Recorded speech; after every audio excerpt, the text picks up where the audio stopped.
conversation about like the front lines of foster care. I always am really thankful when people sign up and show up for something like this because it is near and dear to my heart, obviously, but it doesn't have to be near and dear to everybody's heart.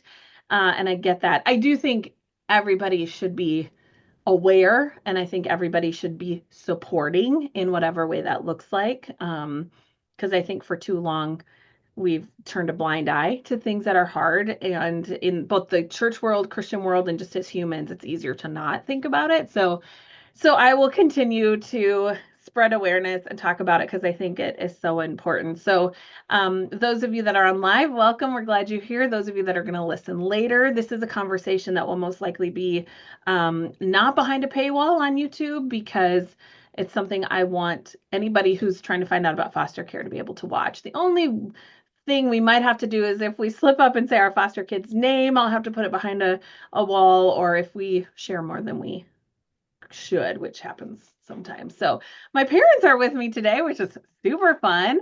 Over here, we got Dave and Connie MacDonald. I'm going to spotlight them so we can see them really well. Hello, mother and father. Say something. Hello. Very good. Very good.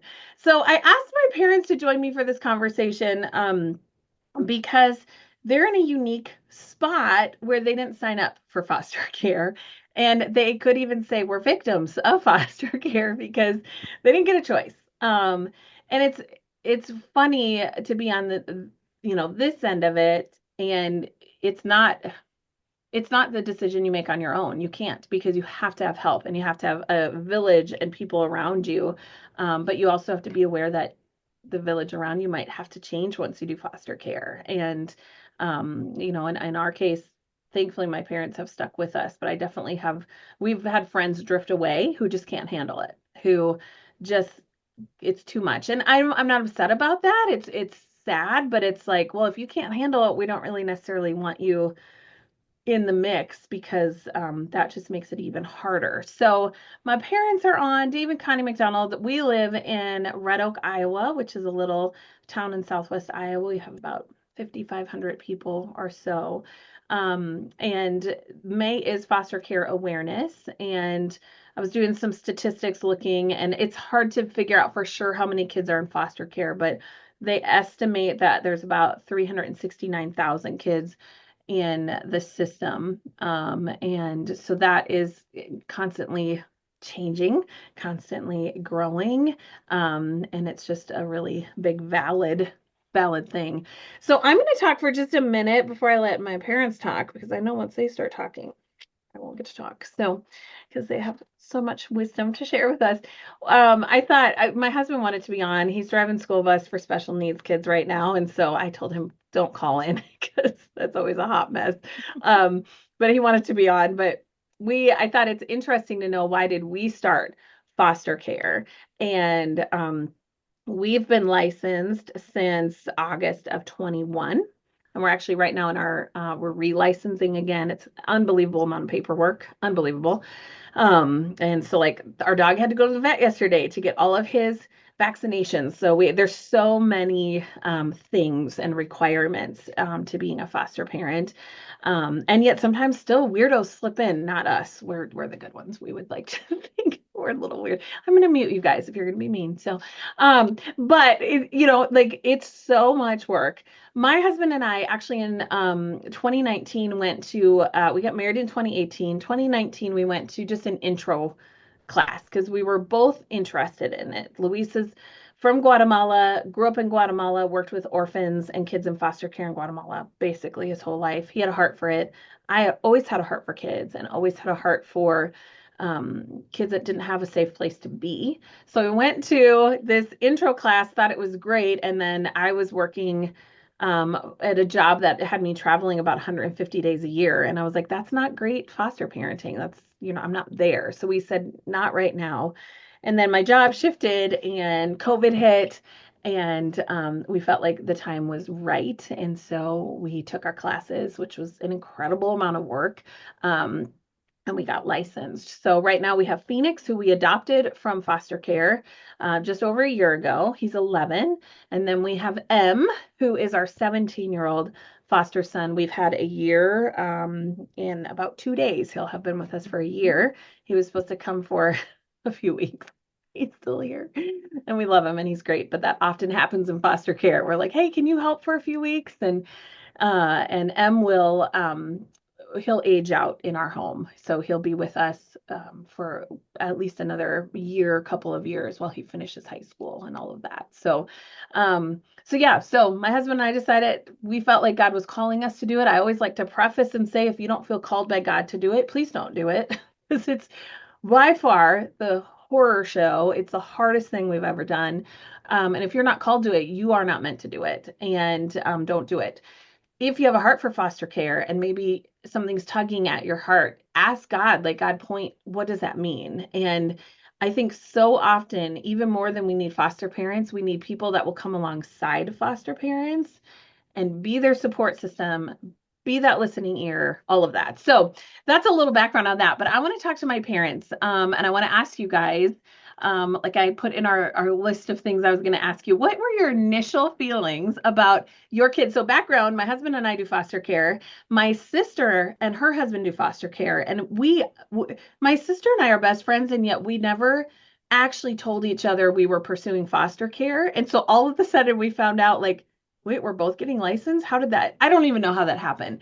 But so my sister and brother-in-law do foster care. We do foster care. Mom and Dad, how was that for you, finding out we were doing foster care? Well, the first thing was, you said some people will choose to, move out because they can't handle it. We didn't have that option. We're going to be in your life and be a support for you and Lou, and also for Reese and Thay. You're our kids. We're going to be there. So it's kind of like the only option is how do we prepare for this? How do we do that? And so it wasn't like, okay, no, we're going to not be your parents because we don't agree with that. For me, years ago, Connie's always had a heart for this, and she had brought up, "What do you think about us fostering?" Way back when we had three of our own, and I was the one that dragged my feet because I couldn't get my mind around. I don't know how to love someone and then let them go, and so I was the one. I think if I'd given her a green light, we probably would have fostered. But so for me to have it come around this time, that old reluctance, how do I love and let go was my initial thing. I didn't worry about you or Luis being capable. I knew how you knew how to love, and I knew you could, if you committed to it, you're going to stick to it. I just didn't know how good I was going to be at it. Um, my part, um, I don't, I think we were both a little hesitant. We'd seen very bad foster children and disasters, and in our own family, that tore a family apart. And so it was, I knew both couples could handle it. That was not my concern. It was just like, what are we getting? Now, context, I have my brother's adopted, and then I have two of my cousins, and there's only 8 of us are adopted. So that is a world that, you know, they were my cousins. There was nothing in my brother. There's no difference, but just just a little bit, okay, we're here for the ride. And Melissa might disagree with this, but we try real hard not to um, be negative about, I mean, if we're asked, we'll give our opinion. But otherwise, I think we're pretty good about, that's your decision and we'll support it. We'll figure out how to Yeah. do that. So, um, but up until Phoenix came, we were still like, how do you love him? I mean, and he could go and at any time. And so that was still a piece. And then, well, we can go on, but there's a really Yeah. neat piece we learned after we got him that was shocking to us. So, Well, I think too, like from our end, I think we sensed your hesitation, but I could tell your hesitation was more just fear and concern for us. Like, what is this going to be? What is this going to look like? And I think that's where a lot of people don't do foster care, because it's scary, and it is scary. And I've had so many talks in the last probably 6 weeks with people who are interested in it, and I think sometimes I'm feeling like, well, if you're a foster parent, then you automatically have no control of who comes into your home. You don't, and one of the biggest things for us was learning like, no, we can decide to say yes or no to a child. And we were initially getting calls that were terrifying, like, hey, do you want this kid? And we learned through our training what questions to ask. What are his behaviors? Well, he pees on the walls when he's mad. I remember that, and I remember going, oh no, God, please say no. Please say we don't have to say yes to that. And but also feeling torn and really bad, like, well, that kid needs a home, like all of this. And for Luis and I to step back and go, let's pray about it, let's talk about it. And I think that has helped a lot. And I want to say that to anyone listening who's concerned. You are in control of who you say yes or no to. And you also, if you get a kid you cannot handle, as much as it breaks your heart, we don't need more people to lose their minds at the altar of, I want to do the right thing and I want to be a good person. Like you might need to say they need to find a different home. And M, who's with us right now, came from a foster home where they said it's too much. He doesn't speak our language, and we need to not have him with us anymore. No behavior issues, but just circumstantial. And so from my end, what I felt from you guys was more just, I think, mom and dad concern. And also we had seen, I feel like you only hear or see the really bad stories. And so I felt like we had to be really odd to be foster parents, but not odd like quirky, but odd like, why did you make it through the screening? Because I had Yeah. only ever seen really, Yeah. really rough foster parents who then are, losing their marriages, losing their homes, losing their sanity at the altar of these kids. And I don't think that is as noble as I think sometimes they think it is. And so, anyways, that's a side note too, but that was one of my things. So from us, I think it was just more of a, you guys, the concern and Yeah. valid concern. I mean, Luis and I are like, we don't know how to say yes and then have a kid leave. We don't know how to do this either. Yeah. And technically still don't, because we've never had a kid that lived with us and then left or had to be reunited. We've come really close. It's been where we're at for right now in this season. So talk to us about what are some of your biggest lessons that you've learned from journeying alongside us, because as a daughter, probably one of my coolest things has been watching God shape you guys, shift your hearts, and really it's been the coolest thing. And it's why I'm so thankful for who you guys are as my parents and as people, because you didn't have to allow God to shift you. You didn't have to allow this to break you and help you see something different. And yet you've allowed that. And it's been, you're completely different and you're better people because of it. So talk to us a little bit about that. Well, I'll go first because little Phoenix, they pick him up at night and In the he's airport. 7. And she sends me a picture and he's holding his little Toy Story doll and has this little suitcase and has to get in a car with strangers and ride for an hour to a place he's never been. So we, of course, want to meet him. And I love kids. I mean, I'm a kid magnet. I love the least of these. That has just always been and still is. And so, of course, I wanted to enfold him. And they come to our house and he will not give me the time of day.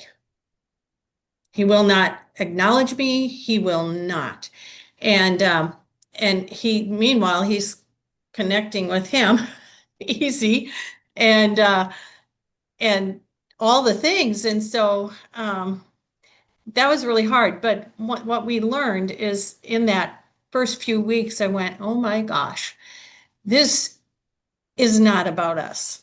It's not about how we feel. It's not about how can we love him? How can we do this? It's about him. It's about loving him. And it wasn't about how it made us feel or anything. And that was the greatest lesson I think we both learned, is that it was profound. It doesn't sound like it should be profound, but we were guarding our hearts and we were preparing, and everything. And yet 2 years ago, 2 years ago, June 1st, our other daughter got their first foster, Maji, at 5 months. And I can say his name because he's not foster. Yes, So, and by that time, it's like, bring them on, because you're not going to guard your heart. You can't. And I mean, that was the biggest lesson I learned. It's not about us. It's really not. Yeah, and for me, we've always wanted to be a home where people could come and feel welcome. So, and we've always worked with And youth, safe. and so we wanted a place for them to be, because for them to have any kind of a secure place, for a lot of them, wasn't part of their life. And I was that kid, 1,000 years ago, where I was always looking for a safe place to go. So when God helped me realize it wasn't about my feelings and the capacity He had given me and given us to love, and we have lots of adults up that would consider us their quote parents, as it were, if you want to use the phrase foster, but technically not. But we have lots of kids in our family that are now adults, and if we saw them today, it'd be like connecting with a family member. God took that and made me realize that's kind of how it crosses over here. This is about loving Phoenix and giving him security. And once that became, and I for me personally, it was kind of like, well, duh, you've been doing that the whole time. But somehow this felt different to me until that point I first looked at him. And he took to me because as a male, I was safe in his life. Connie, as a female, an older female, was not. When he first met us, he would not call us grandma and grandpa. He gave us nicknames that stuck for almost a year and a half because he just couldn't do it the right way, because in his world, grandma and grandpa were not safe. So that's what it did. It made me realize, well, we've always been doing this. And again, thanks for saying, Melissa, that we were open to be changed, because we've always wanted to be.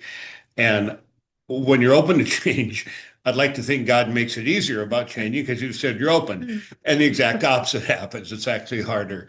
And so in those early journeys with Phoenix, when we didn't know how long this would happen and if it would come to a beautiful conclusion like it had, it was hard not to be very self-centered in our own process of concern and potential grief and frustration with the whole thing, while still wanting to be there for you guys. Does that make sense? Yeah. No, it And the does. other It thing does. I think we realized, we knew very little about trauma. Yeah. He had gone to a couple lectures, a couple things on trauma, but I mean, this much.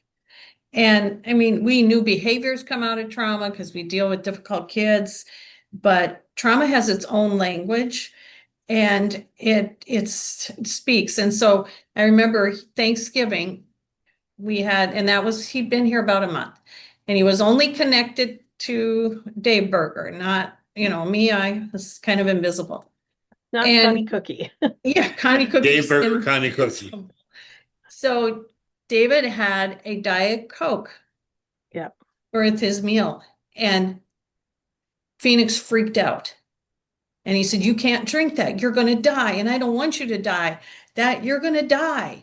You can't." I mean, so that's another thing we learned. There's certain triggers you have no idea that will. So yeah. Yeah. I was thinking about that too, the Diet Coke situation. And, Yeah. and part of that, when it can't be about you, is going, I really want a Diet Coke, but I'm going to put this Diet Coke away for right now Because because he's having a the kid really is hard time. not handling Yeah. life. Well, and I have Yeah. 3 daughters, and you guys were always, Dad, you shouldn't have this. That's bad for your dad. I was reading that article. So I'm kind of running through that grid going, oh boy, is this just the next generation telling me how to eat? And then stopping to realize, fortunately, because of the alertness of you guys, oh no, this is a whole different thing. And then once again, it's not about me or a Coke or a Diet Coke. It's about him, and realizing if this triggers him, I don't have to understand it. We're not going to do it. Well, and I think doing foster care, from both they're in our home, but they're in your home, and they're your grandma and grandpa, family, anybody who's walking alongside foster, it is such a sacrificial thing, because you really you're constantly sacrificing. Like, I mean, even down to where the 4 of us used to be able to, hey, let's go run and do this. And it's like, we can't do that anymore. We don't have somebody to watch the kids. And if we do, is it going to work? Are we having a rough day? But it's such a sacrificial thing, even down to, we would joke in our family, like, I'm going to beat you. Well, we got Phoenix, who came from massive physical abuse. We can't joke like that. Like, that's not appropriate. Like, so many quirks and things that we would do or say that we had to really adjust and go, that's we can't. And we still do that. We still catch ourselves and have to go, oh, don't, like, let's not say that, or don't bring that up. But I think the trauma side of it is so important to understand that it's not about you. And it's hard. I mean, Luis and I had this conversation again last night. Like, you cannot take it personally. You cannot take that behavior personally. It feels personal, but it's not personal. And it's just so tricky and so hard to figure that out. So thank you for sharing that. I think that is big. And I've Can I watched you tell- guys love. Yeah. Can I tell one story? Because this is about trauma. I went through my journal to read, Yeah. and I actually did journal some stuff. And this would have been summer 23, I think it was. And he had zoo camp and those kinds of things. And he stayed with me one day. And for some reason, Dad wasn't here. He's the equalizer. He said, Yeah. "You go with Grandpa. Grandpa loves you." And then Grandma will give you all the treats, but Yeah. Grandpa will play darts and do that stuff. So anyway, he was here, he and something happened. I can't remember what. And I said, "Phoenix," I think he lied or something. And I said, "Phoenix, you lied." And he lost his mind. And I said, "You know what, honey, and I stayed calm. I'm trying to channel all my trauma informed.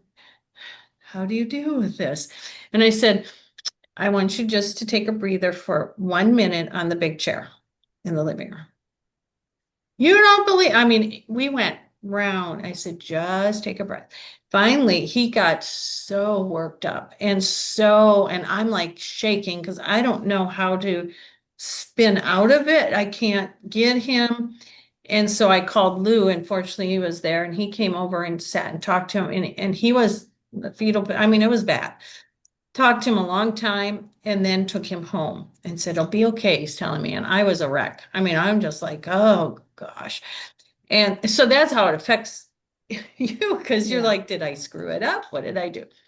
So then the next day I had to go pick him up, and I don't want to see the child because we left on a bad note. So, and he couldn't go with me. I'd take him all the way into Omaha, and I like, oh my gosh. So I get to the house, and Melissa comes to the car, and I said, "I don't know how this is going to go." "Mom, it'll be fine. It'll be fine." "Sure it is." He gets in the car, and we're driving, and I think I said, "You and I both had a bad day yesterday, didn't we?" He said, "Well, yeah, but why did you have a bad day?" And I said, "Because I'm sad about you and Majay, our other one, because I want you to be ours." But at that point, it didn't look like he would. And he says, "Oh, Grandma," I don't know if he said grandma, whatever. He said, "I had a vision. I am going to be adopted. Don't worry." And when I'm adopted. and he said, and when I'm, Remember, he said, when I'm adopted, I will always be there. yeah, you will always have me. You won't And- miss me. Yeah. Yeah. And so, I mean, I thought, okay, we redeemed that, but man, hard, really hard. Well, and how it can switch so quickly too is what trauma often just is Of a course, then flash. I'm like, "You had a vision." I know. And then I'm like, why didn't I have a vision? Because I'm freaking out. Somebody tell me the vision. Well, sis, another thought is as we try to navigate that trauma and what their language looks like and all of that, it exposes your own past traumas. And suddenly the struggles you're having are more connected with maybe some, what I often say, rotten, in my age, a rotten cassettes that play in my head. I don't have a CD player in my brain. I only have a cassette player. 8-track. Or an 8-track even, yeah. Yeah, probably true, because right in the middle of the thought, it stops. But that sometimes what it's doing is unleashing something within me, because I came from a pretty traumatized past. And to recognize, oh, part of what this is doing is exposing, I don't think it's things that are unresolved, but it's just part of that journey of learning to process. And as you get older, some of it's able to properly be set aside or has been dealt with. And then along comes Phoenix and something triggers that. And you have to back away and go, this is not only not just about him, but maybe the part that it's about me is recognizing maybe even God's going to use that to raise up something I'm still needing to deal with, or not, but it's just the feels are stronger because of that. Yeah. Yeah. Well, and I feel like so much of that, and if Louisa would hear, would speak to that as well, because it's often Phoenix's trauma or even M's trauma has bumped up against Luisa's trauma, and then it becomes just, it can get messy really quick. But I think so much of it too is going back to just that you have to die to yourself all the time. Yep, And all the time. I think as a parent, you do anyways. And I'll say this, Yep. I think parenting is hard, period. I think parenting kids you didn't raise from scratch is a whole other level of hard. And I used to before said, oh, hard is hard, hard is hard. Now I'm like, no, listen, like you ain't got no clue. But it's that dying to yourself. And I remember even probably 6 months ago, Phoenix and we can go like this because he's super stubborn. Like the very thing that kept him alive, right? Like all these years kept him alive is so annoying. Like he's so stubborn and he'll fight till the end. And we're like spinning and I'm like, okay, you lost 5 minutes off of your bedtime. And he's like, well, fine. And so we're going, finally, I'm like, this kid, it's like 4 o'clock. The kid's going to bed in 5 minutes. That's where we've come to. Like, and he's upset. I'm upset. And I literally had to pause and go, sounds cheesy, but what would Jesus do? And I thought, this is not how Jesus would handle this. And I just looked at him and said, can we start over? And he's like, wait, what? And I'm like, I don't like how I'm handling this. And I really don't like how you're handling it. Can we start over? And it's one of the hardest things to do is to stop in the midst of the chaos and the spinning, but to go, this isn't. And so we started all over. And it's just that the stories from the front lines of foster care, but also parenting and also just peopling and going, just because I'm like, who says I have to stick to my guns? Like, who says I have to, and there are times, with any of the kids in our home where drawing a firm line is probably the worst thing we can actually do. And so that's not, I mean, I grew up in a home where there was a firm line. And for me growing up, that meant, well, there's the line. Now I know how far to cross over, like the line to me was a suggestion, but like, with these kids, a firm line is actually damaging so often. So how do we adjust? And it's hard. Let me ask you guys, like, because, and I can't speak to this at all. What is it like watching, you're on the outside, but you're not on the outside, watching your kids and then these littles that you've come to love go through this? Well, I think I wrote down some stuff. We try to be available to listen and allow you to vent when you need to without trying to solve it. Or I remember early on, Melissa, you told Dad, it doesn't help you criticizing the system. I already know it's bad. And to Dad's credit, he took that. He did. Yeah, he did. Yeah. Yeah. And so learning to listen and allow venting from you guys and being compassionate. We want to be a safe place and respite for foster parents like Reese and Thea or other kids. They're 5 hours away. And they still have Maja. He's not in foster. It's just a miracle story. And complicated story. Yeah. Complicated story, but miracle. And Maja calls us grandma and grandpa, and we are his grandma and grandpa. But just trying to give respite and be a safe place so they know, like Mel and Lou know that Phoenix and M like being here, they're safe here, and they're comfortable here. That's huge. And so that we work hard at that. Like we have popsicles and Phoenix came. There's a snack drawer that he came earlier this week. What day was it? And I come home, I've been gone, and come in, his backpack's on the couch and it's full, chock full. He's only supposed to be here for an hour. I'm like, that's very odd. I said, you brought a lot in your backpack. Oh, I got a bag upstairs of clothes for a month. I'm staying a month. So oh no, you're not. You're going home for lunch. But I said, oh, but isn't that bad at home? Do you need it? Yeah. He had games. He had all the things. But I think that's a real blessing for Melissa and Luis to know that Phoenix loves being here. And for Reese and Thay, our kids in Minnesota, we were just there 3 weeks ago, and they were they never go anywhere because they don't trust anyone with Maj. And so we happened to be there on a night Well, they we were were going to a intentionally there. Yeah, fundraiser we planned to be there. dinner. And he bye and he was fine. And that was such a gift to them and a gift to us that he's comfortable. So that's important. Well, and Well, that's and maybe a reminder if you're listening to this and you may never do foster care, but maybe you're a friend A respite. or a relative. huge. Melissa, you got a long list of people you can trust to leave your Nope. kid behind. And so maybe you become that safe place. Because I mean, like I told that story about Phoenix and us, me, him, and I going around and around. You don't know if what mood he's in, whatever, Mhm. and you have to go with You have to it. be agile. You have to. Yeah, you do, and you have to go, okay. And we're learning to distract instead of confront. That's Mhm. just change direction here. Why don't you go Which goes downstairs? against the grain because you're kind of like, no, we need to deal with this, and it No, but we doesn't don't. work. We don't. And And then I was I'm gonna interrupt you real quick, Mom, yeah. because I don't ever forget either how long it took for Phoenix to even be comfortable at your house. And Right. it was over a year Yeah, it before he was. would even spend the night. Yeah. Yeah. And he loves spending the night and wants to stay with you for the Well, and month. And I'm yeah, like, great, yeah. Well, the good luck, first honey, attempt goodbye. or two was a drive run, and he ended up going home, and we made that Yeah. fine. It wasn't personal, but he just couldn't do it. So And then the first And night he so- slept through, it was amazing. Of course, I made him waffles in the morning. You do all Oh, the grandma's things. waffles are the best. Everything's better at And my grandma's. butter noodles. You want my recipe? Just ask.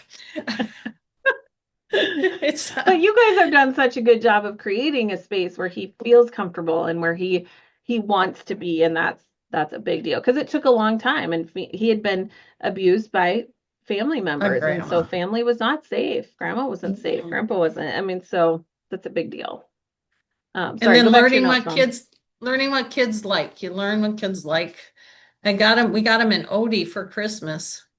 Stuffed Oh, Odie from Garfield. Yeah, from Garfield. He Oh, still man. has it. Yeah. So you just learn. And what's been difficult?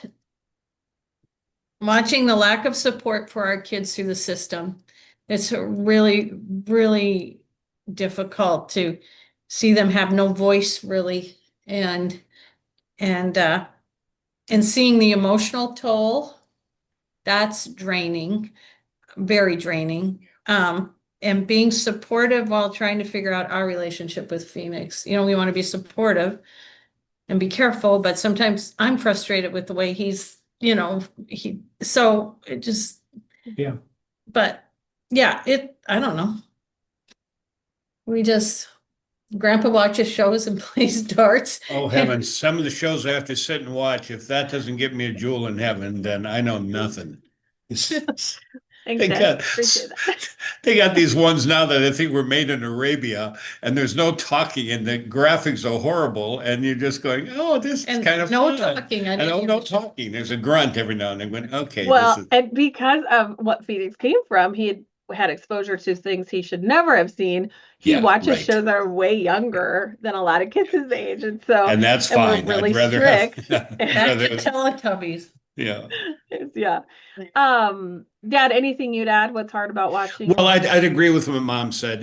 And there was a part of me. I have a profound admiration for people in the system that are committed to doing it right. I so am grateful for them, and a profound lack of confidence in the system that makes me question if they actually care. And I'm talking the system. Maybe some inept people are also part of that question, but it's just, how can you look at one of them? My other daughter, Reese, I was saying, Reese, this is really something. She was looking at the dad. How can I say no? And I thought, exactly. So part of that struggle for me has been, boy, you have stories from the last 2 weeks, two different times there have been encounters where they are no more aware of what's going on with you or M than the man in the moon, and they're coming in from a position of expertise with lines of question to follow their expertise. And you're not on the same page, you're not even in the same book. And they realize, oh, I guess I don't have those notes.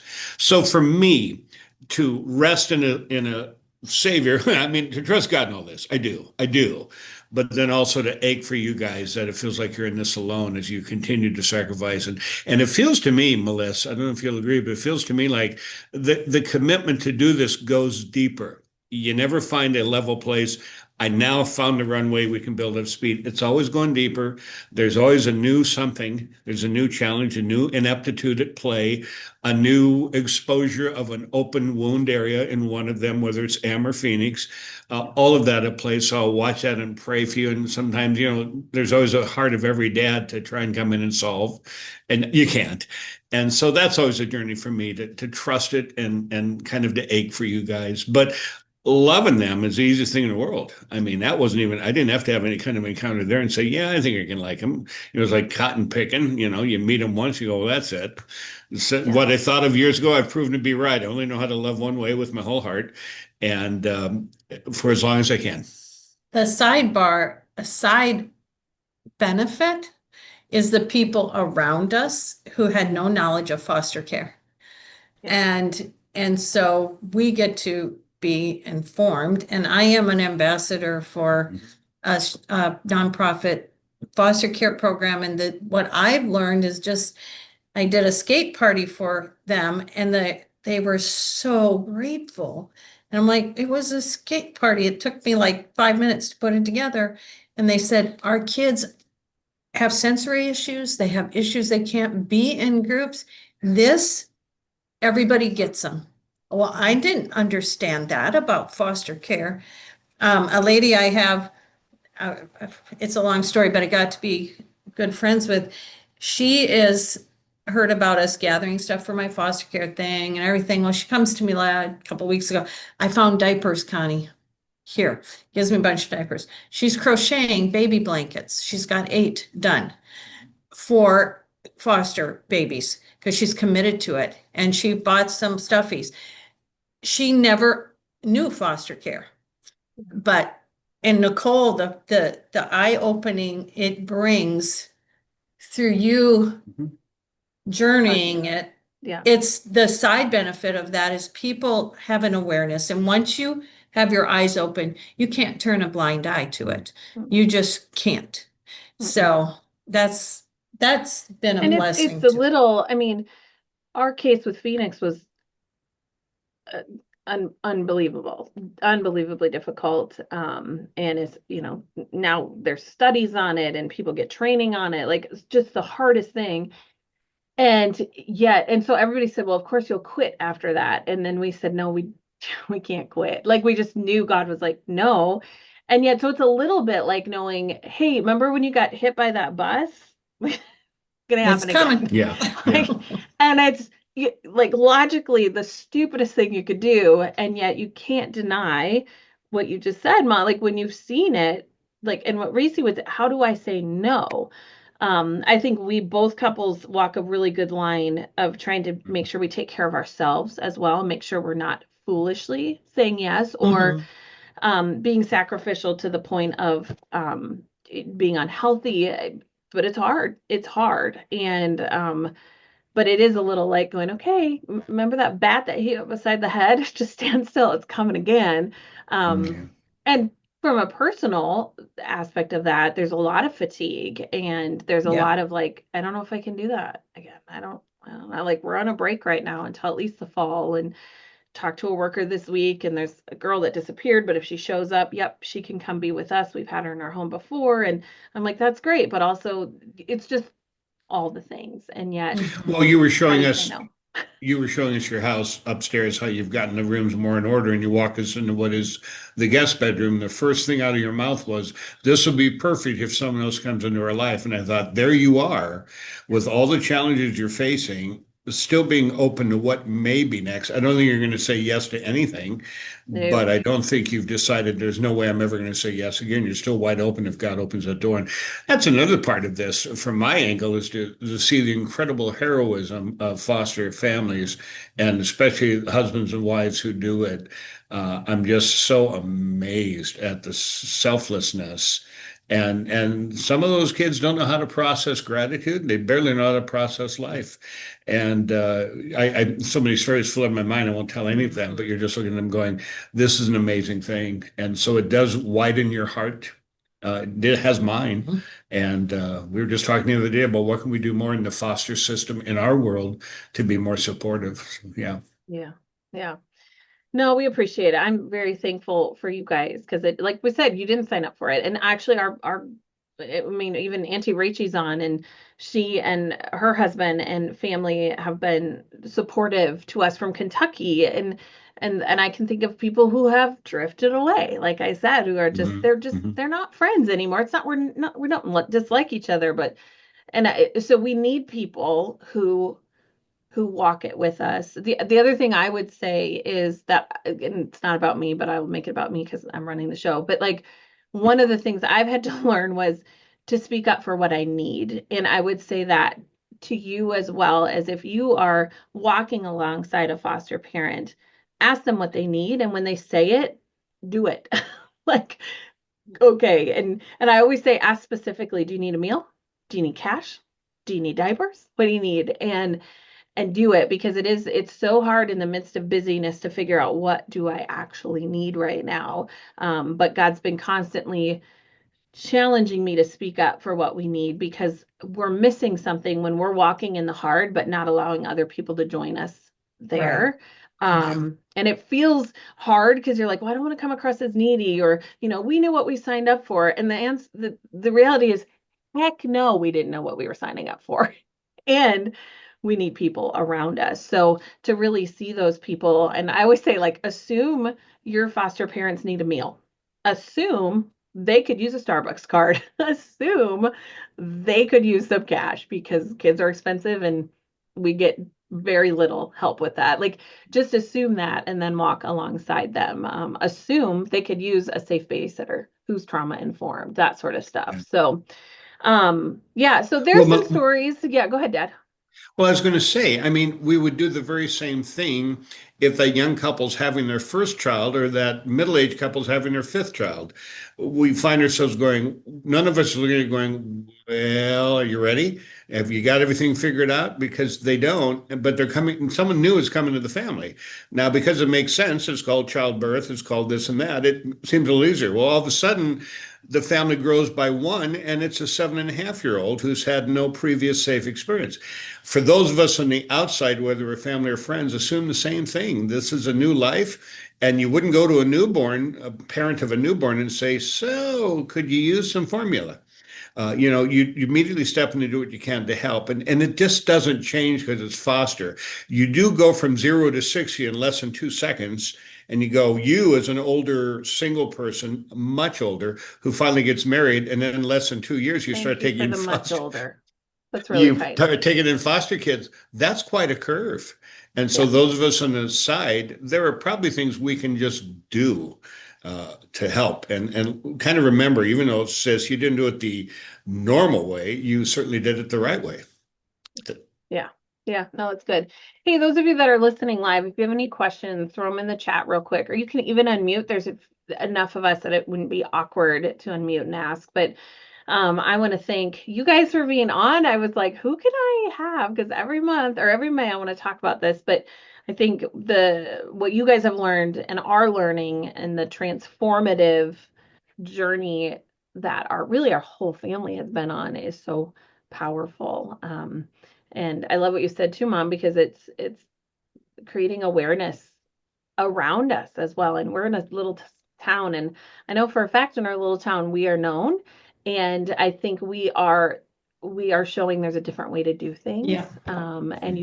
And we need Yeah. people. And part of that small town is I got asked to take a kid and had to say no, because I know his mom and I know what she can and cannot handle, and that is hard, but I had to say no. And there's a whole other conversation we could have on making sure I don't live, or Luis and I live in a spot of guilt of, oh, we said no, and now it's just, no, we had to do what was best for us. So any questions? Anybody? Rachel, you are unmuted. You got things you want to say? I'm unmuted. Yeah. Just a quick question. Like, I just was writing some things down, and some of them got answered a little bit. But you were saying, just one that just came to me right now was when you're talking about your small community. So how many people within your community, you might have said that, are fostering is within your Red Oak? I don't know. Do you guys get together? Connie, you said you do a foster, like the skate party. Is that for your community? It's I have 5 counties. Oh, that wow. Okay. yeah. And so, but the turnout is very low. There aren't a lot of, I don't think there's a lot of foster families in Montgomery County, which is our county. It's very low and we need foster families in our county. So there's very few foster families in my 5 county that I oversee. So, Yeah. but But because we're yeah, rural, it's you feel closer than you are because it's like, well, yeah. yeah, oh, you're 45 miles away. Well, that's practically Well, yeah, me That's this for not one anything. family Yeah. comes to yeah. this gate, they come to everything with, and they bring, I don't know, it depends how many kids they have at the time. Yeah. And they're so grateful. So, They're amazing. yeah, Yeah. yeah. You wish they would take more advantage of it. We do, Council Bluffs, Share My Smile, does Christmas gifts for all the families that are signed up with them. And we did over 300 families. Wow. Yeah. Okay. So, And I wow. don't think they're used to, Rachel, I don't think they're used to thinking as a community. As with most typical rural contexts, you tend to just do your own thing and, bale your own hay. And so they're not used to thinking that there's a community. Yeah. One of the things Connie tries to do with the events that are planned is just create a community. You're not in this alone. And some come knowing each other's and hey, good to see you again. And it's fun to watch those kids interact like, oh, there's almost like a camaraderie without yet knowing you. We get each other. We get our story a little. That's always cool to watch. But then there's others that can go, oh, there's more here than what I thought. Yeah. Wow. Yeah. Just one other one I was asking. I don't want to take from, but just Auntie Rachie, you go ahead. okay. How do you become that respite or safe place for someone? Like you asked Dave, you asked, or Connie, you asked Melissa, do you have some place that you can go? And you said no. And so you guys as grandparents became a respite, so to speak, or a safe place for Phoenix to be in M as well. First of all, for you guys, I was curious with grandparents, do they have to go through the whole process too of being a place where you can leave your kids? Yeah. So it depends on the state in a lot of ways. But for state of Iowa, no, grandma and grandpa did not have to go through the training. Okay. I believe, did we get you guys background checked? Was that? Yes. Yes. Yeah, we did background check. We didn't necessarily have to, but because there would be some spending of the night, it was best to just have that done. There's something called prudent parenting that we as the foster parents can go, we trust them. We're going to let them babysit. But there's a big need for respite for foster families. And in order to be an official respite, you have to go through the training. And that's what a Okay. lot of people don't understand is you can go through the training and just say respite only. I got literally a text this morning, actually the family M came from, text and said, would you do respite for a 10-month-old? And I said, no.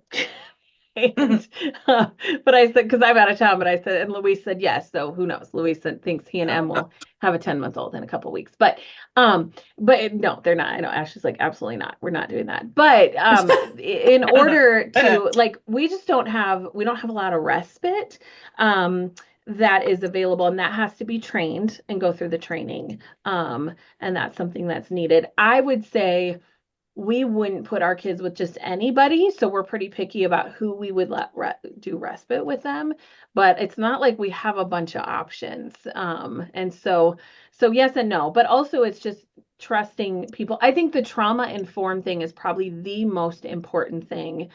The more trauma informed you are, and if you were to take a class or listen to some podcasts, there's some great ones. TBRI is what it's called, and that is Karen Purvis, and she has a book on the connected child, and she does podcasts, and it's really trauma informed. Yes, thank you, Colby. She'll put it in there. The connected child book. So the more I trust the people who watch my kids, the more trauma informed they are. So it's not just, well, they didn't eat their dinner, so they're not getting anything. Nope.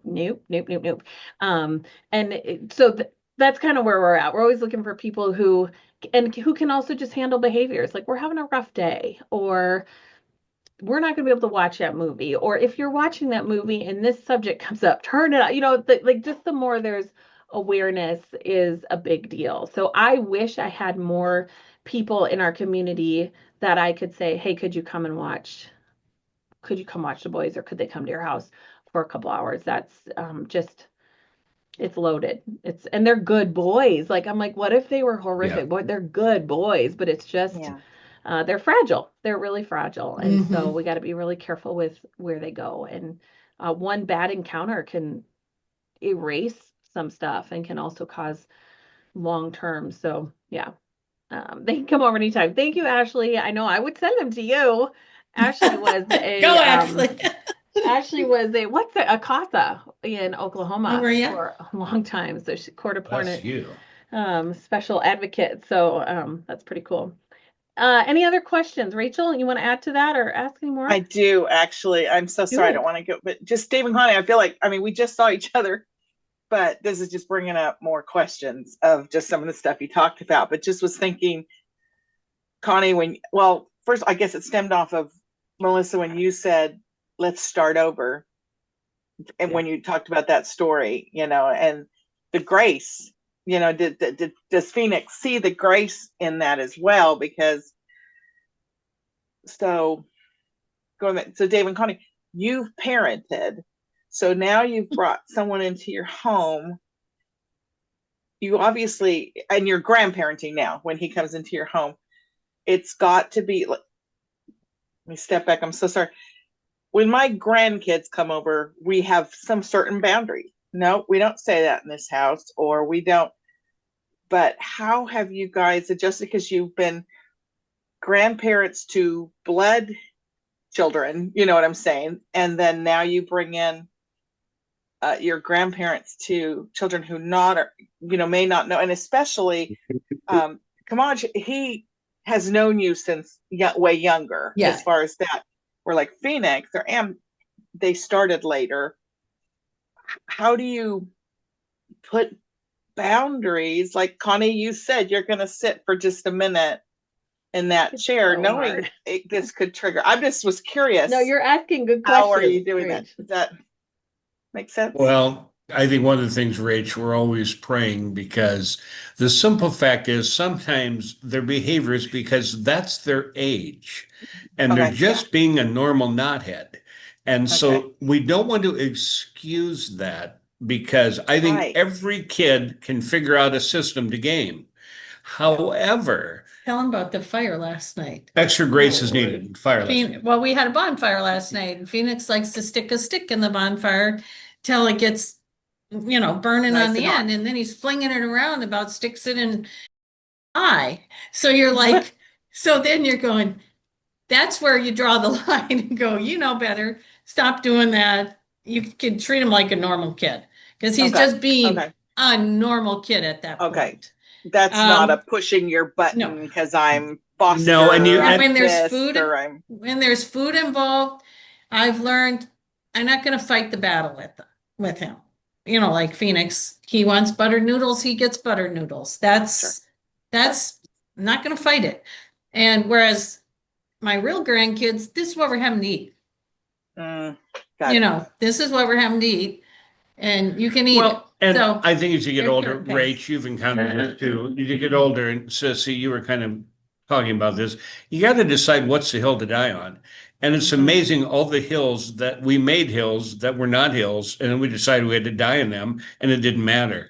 So it's like, okay, there are a lot of things we can just let go. And I know there's lots of times Connie and I will just exchange a glance, and it's kind of the unspoken, nothing, let it go. Let it go. And maybe there was some disrespect, but in the long run, don't worry about it. And so that helps. But Rach, there's no predictable pattern. If this happens, this is always how we're going to respond.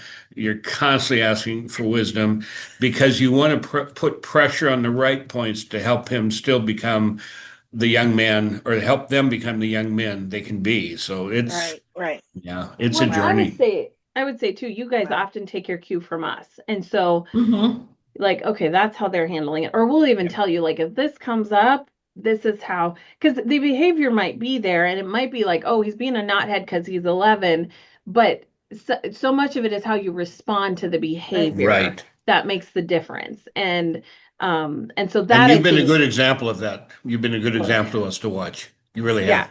Well, we have to. And so I think you guys have learned from that. And then for us, our end is to be able to really speak up and say, I, let's handle this like that instead of, because it's not like, oh, I don't trust you guys. I trust you guys, but this needs to be handled differently because of maybe 100 different things that I can't tell you right now, or it might be, I don't even know why that's a trigger, but we're just going to handle it like this. So I think it is really different, Rach, because you don't just go, well, in our house, we don't do that. Like we have certain things where, all of our kids came saying, oh my God. And we just go, oh my gosh, like we're just like in our house, we just don't say, oh my God, like we're just gonna nod. And we don't make it a big deal. And if they mess up, we don't make it a big deal. We just gently keep reminding. But so much of it is gentle, where if they were a kid I raised from scratch, I would be less gentle, I guarantee. Um, because it's, and Phoenix will go, he goes, I'm sorry, Mel, I forgot. And I'm like, I know you forgot, and that's okay. And I'm not upset, but I'm going to help you remember.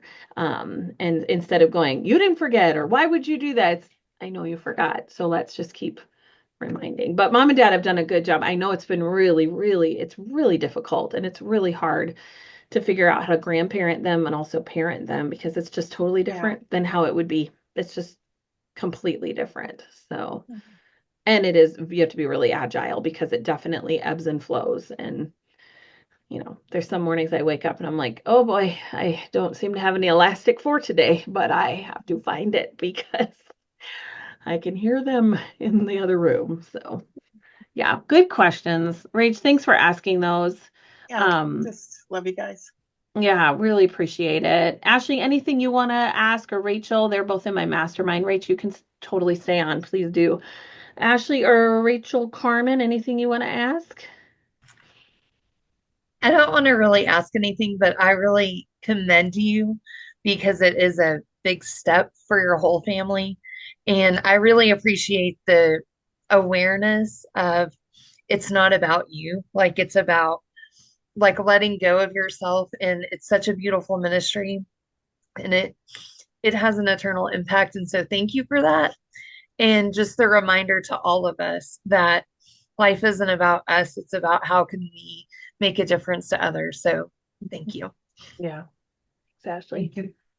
Yeah, Rachel says, amen, not about us. It could very well be. Rachel has, is it 15 children? No, she does not. She has, but she's probably nap trapped. She probably has kids around her. She's a stepmom, and it's many of the same feelings. Absolutely, because you didn't raise them from scratch either, and you're not in control of them all the time. Just about 15. So, Only seems like 15. That's a hero. yeah. Colby, do you have any questions or thoughts that you want to add? See your kiddo running around. No, I totally agree. I just am right along the same boat of Ashley. I just really, really appreciate the awareness and just the openness that you guys have to like just raising awareness about kids in care and just the system and trauma, because that's like something I'm so incredibly passionate about now as well. Yeah. Because I like Dave and Connie was like not extremely trauma informed, and now I'm like constantly trying to like retrain my children and like retrain my family and stuff, just like because like even just being like a Sunday school teacher or in kids ministry, like you need to be aware. Like we had a kid in care come into our classroom, and then they were like, "Oh, where's your mommy?" And I'm like, "Excuse me, like what? Yeah. No, Yeah. like we need to have a conversation right now." Like, Right. so yeah, it's just Yeah. like I would like so encourage anybody to read like The Connected Child, because I feel like it's such an easy step to like be a better person in your community and like just in like children's ministry. It's just like that's an easy thing that anyone can do is read that book, like become trauma informed. Yeah. Yeah.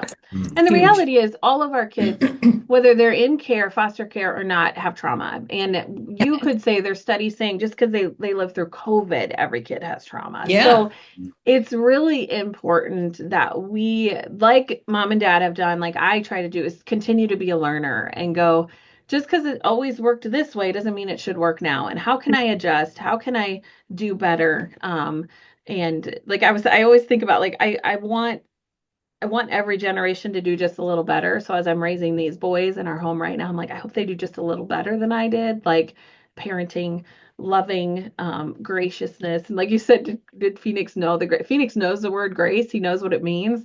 And he'll He's even had some ask grace. sometimes, he'll be like, he'll be like, Mel, will you give me a little grace today? And sometimes it's beautiful and sometimes it's manipulative. But I do love that he understands because I'm like, it's when you get something you don't deserve. And just so you know, you don't deserve to start over, but we start over in this home. And in this home, we can have fresh starts and we can try again. And so, yeah. I like what Colby said about we got to watch our verbiage. Yes, I mean, I work with youth and you just can't assume they're living with mommy and daddy, or who are they living with? And I mean, it's so important to watch our verbiage, and even I how use we the word tell caregiver all the time. Yeah, even Yeah. like how you tell a Bible story, all the things. It's so important that you do it gently and with an awareness that you've got, if you have any group of kids, you're going to have someone in there who's not with mommy or who's not with daddy, whose daddy's abandoned them, whatever. And I just think that's a good point Colby made, is to watch our verbiage. Yeah. Colby says she uses first names, not mom or dad. And Yeah. I'll just say, like, if I'm addressing a large group, caregiver, the person you live with, the person who Yeah. takes care of you. Mhm. And I've had to learn that. That's been a big learning thing for Mhm. me. And it feels weird to say it. So it's like part of it's retraining my tongue and my brain. And then Rachel Carmen says, we love a try again at our house. That's kind of we can try again. I'm always like, let's do better next time. Okay. Mhm, All mhm. right. Let's just try to do that differently next time. Let's try to do that. So we have a lot of try agains and do betters, even for me. Exactly. Even for us as adults. So this is great. I'm really thankful, Mom, Dad. Thanks for being on. And thank you for how you love us and how you love our kids. And it makes such a world of difference.